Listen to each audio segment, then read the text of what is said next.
I want to speak in support of the motion, and I'd particularly like to raise the issues in my own constituency and the part of Thames Water which covers the southeast of England outside London.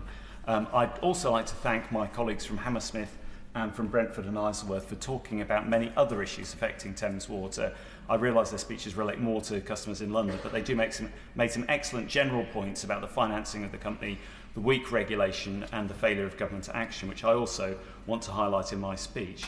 I'd like to address the serious and persistent problems affecting both wildlife and thousands of residents in the Thames Valley, and in Reading and Woodley in particular.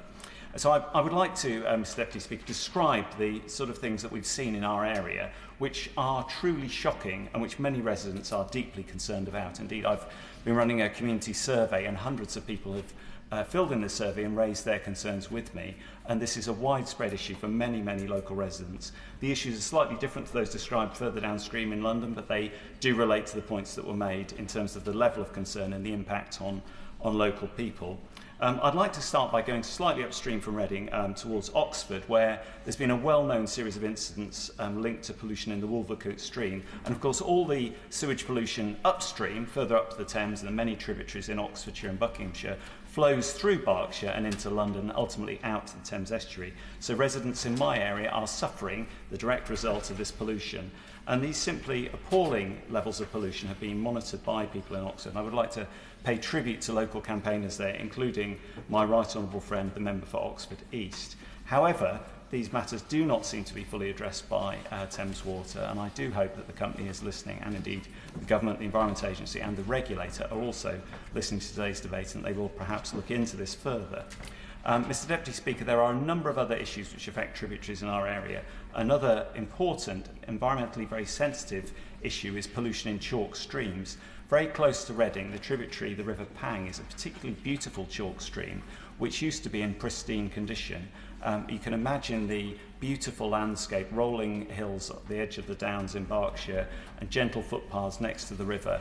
When I walked along there some time ago, I noticed though that the bed of the river had no apparent life in parts of it, and this issue has been raised with me by local anglers, many of whom live in Reading itself, and there are very serious concerns about the Pang and other chalk streams across southern England. These are a unique ecosystem found only in the south of this country, where water comes up through the chalk aquifer, from the chalk aquifer into these streams and flows into major rivers like the Thames. So I do hope that the Minister will be taking note about the specific issues affecting chalk streams, and I would appreciate if he could write to me, or if his colleague could write to me about this, and indeed the other points I'm about to make, which relate to specific issues in the Thames Valley and in the Thames catchment. And I should also thank the Anglers Trust for its excellent work on this matter. Another local issue, which really, again, was absolutely appalling, was a long-standing pollution incident in a tributary called Foundry Brook, which comes from a spring in the northern part of Hampshire and flows under the M4 motorway and through the outskirts of Reading and ultimately into the Kennet and into the Thames.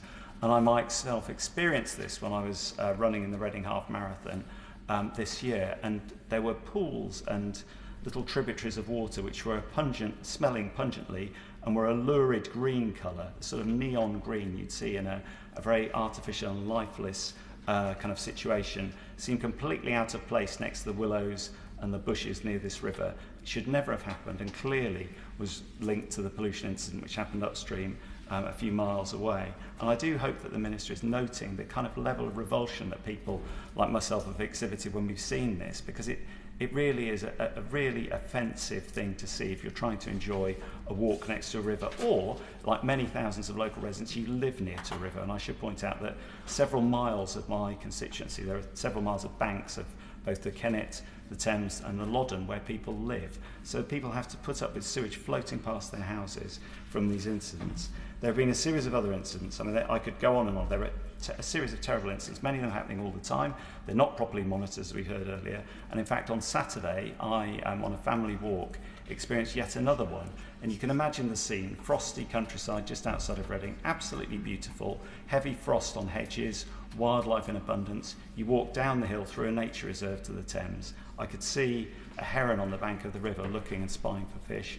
There was a cormorant diving into the Thames as well. And in the middle of the river, what I thought were either flecks of perhaps snow because it was very, very cold, or rain, or possibly leaves. In fact, they were bubbles from sewage pollution, and you could see banks of foam building up around small islands in the river, sometimes nearly a foot high, white, brown, creamy foam, which clearly was linked to sewage pollution. The river was very high, and you could tell that the outlets had been opened upstream. It was absolutely disgusting, and that is the type of pollution which is affecting people's enjoyment of beautiful country walks, riverside walks, their own gardens and homes in the south of England, just upstream from London. And I do hope the Minister will note that and look into it. So, Mr Deputy Speaker, I am aware of time. I really don't want to overstep my limit, but I would commend the action plan put forward by my right honourable friend.